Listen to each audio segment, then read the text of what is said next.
Hey, what's up, everybody? Today I want to talk about why it's going to be Hillary versus Trump and the circumstances and the reasons behind this phenomenon. And the reason I say a phenomenon because both of these people, Hillary Clinton and Donald Trump, have unfavorability ratings of over that are over half. Hillary has unfavorability rating of 55%, and Trump is around 65% amongst the general population.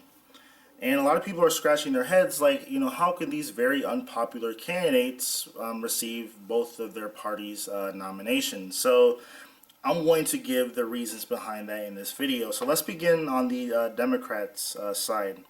So from the get-go, the DNC has had a very strong bias towards Hillary. You can see like how they would schedule debates on certain days, which no one was watching, and a lot of different things, such as like the campaign funding from Hillary. Some of that funding would go towards like the DNC, and then like the state Democratic parties, and so they would be. I would say that there's a lot of favorability amongst the establishment in the Democratic Party.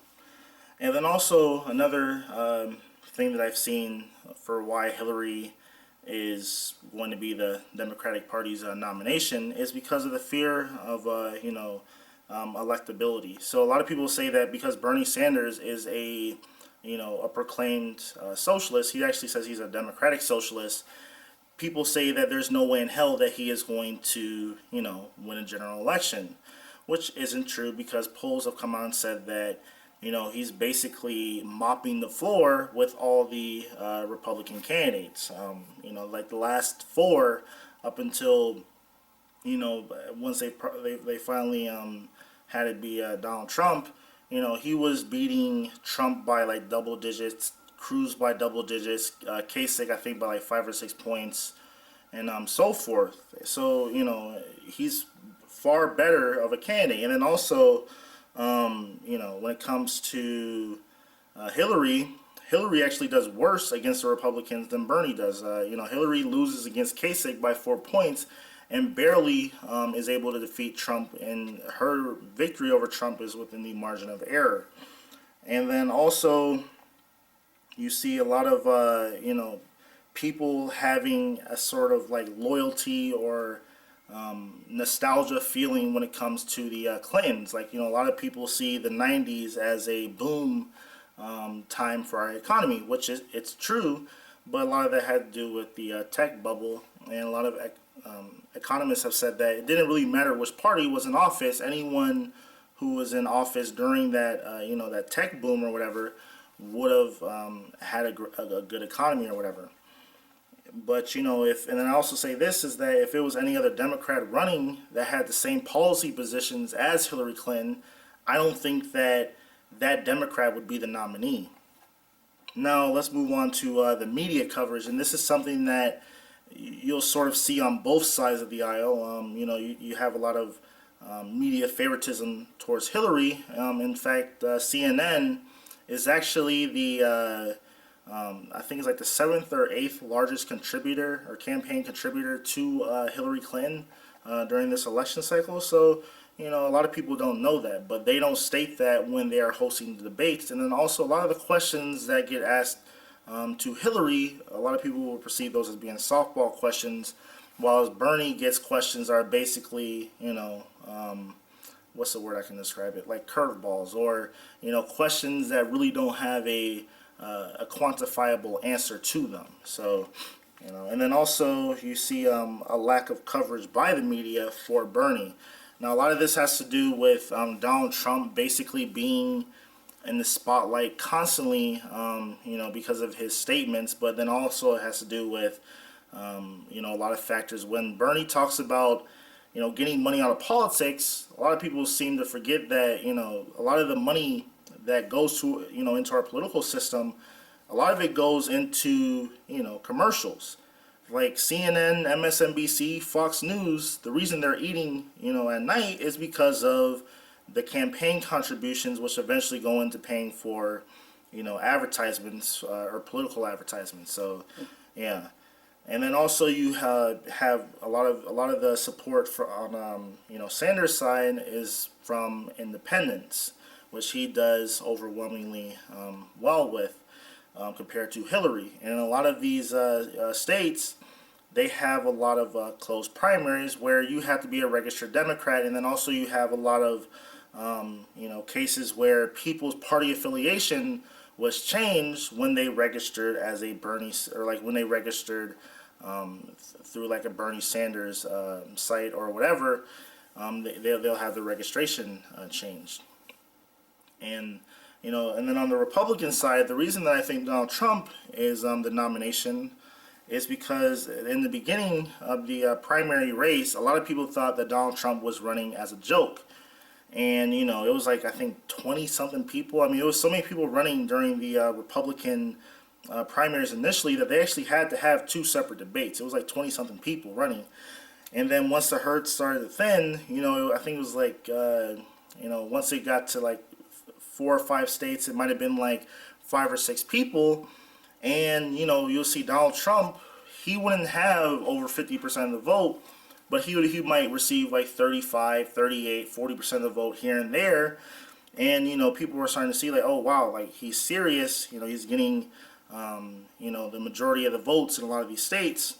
And, another reason that I think Trump is going to be, or he is the nominee, is because a lot of his statements that he makes causes for good headlines, which in turn raises the ratings of a lot of these media stations. Like when he says the most dumbest stuff, it's like the CNN, Fox News, they love those headlines because it gets people to watch their shows. If they're trying to actually do real life journalism or real journalism and actually investigate and have a deep analytical look at someone's policy positions, that's probably not going to get as many people watching compared to, if he says like, they're like people, they're like Muslims dancing, watching like the towers fall down, or stuff like that causes, the media to basically just blow up what he says to a point where, a lot of the stuff that, a lot of the things that other candidates have to do, such as raise money for, media,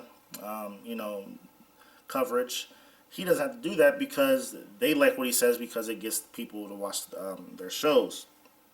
And then also a lot of people, think that he's an outsider, which is partially true. This draws a lot of parallels with the Bernie Sanders camp, where a lot of people are fed up with the establishments of the Republican Party and then the Democratic Party. They like that Donald Trump is basically the outsider candidate. And this moves into my second point. Sorry, there's a gnat right there. This moves into my second point where, that outsider view of Donald Trump was even, increased when when the party's establishment was talking or were in talks of having a brokered convention where even if he got the most pledged delegates, he would still not be the nominee. And a lot of people saw that as basically the establishment trying to undermine the people's choice for a candidate. And then also, like basically once it got to, I would say probably midway into the primaries, because right now we're like in the ending lap of it, you'll see Ted Cruz basically be like number 2 in most of the races. I mean, I think he won Texas, but overall, he would be number 2.